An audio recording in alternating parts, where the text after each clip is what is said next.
Audio Jungle. காரைக்கால்ல 2 பெண்கள் police station ஆகுது. அதே மாதிரி பாத்தீங்கன்னா இங்க பாண்டிச்சேரியில இன்னும் அதிகப்படுத்தினா அட்லீஸ்ட் பெண்களுக்கு ஒரு பிரச்சனை சொல்லும் போது அந்த இடத்துல போய் பேசுறதுக்கு சரி நம்மளோட இனத்தை சேர்ந்த மக்கள், அதாவது நான் சொல்ற இனம் அப்படிங்கிறது பாத்தீங்கன்னா பெண்கள் தான் சொல்றேன், அந்த இடத்துல உட்கார்ந்தாங்கன்னா அவங்களுடைய பிரச்சனைகளை காது கொடுத்து கேட்பாங்க. எல்லா ஸ்டேஷன்லயும் வந்து பெண்களோட பிரச்சனைகளை கேட்கறதுக்கு ஒரு விமன் கான்ஸ்டபிளோ யாரையோ உட்கார வைக்கிறாங்க. பட் ஆனா அவங்க வந்து அந்த இடத்துல உட்கார்ந்து அந்த கதையை கேட்கறது கிடையாது.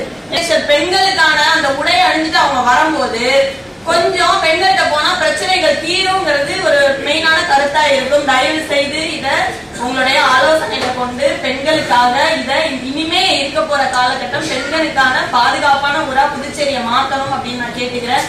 மாண்புமிகு முதல்வர் அவர்கள் இடத்துல இந்த பிரச்சனையை கொஞ்சம் கருத்தில் கொண்டு பெண்கள் போலீஸ் ஸ்டேஷன் அதிகப்படுத்தணும். பெண்கள் இது வரைக்கும் கிட்டத்தட்ட பாத்தீங்கன்னா 440 பேர் தான் போலீஸே ஒட்டுமொத்தமா இருக்காங்க பெண்கள் போலீஸ் ஸ்டேஷன். அதாவது 0.05 1% கூட கிடையாது. நம்மளோட ஜனத்தொகைக்கு 1% கூட கிடையாது. சோ பெண்களுக்கான இடத்தையும் பெண்களுக்கான பாதுகாப்பையும் இந்த அரசாங்கம் உறுதி செய்யணும் அப்படிங்கறத இந்த இடத்துல நான் கேட்டுக்கிறேன். நன்றி.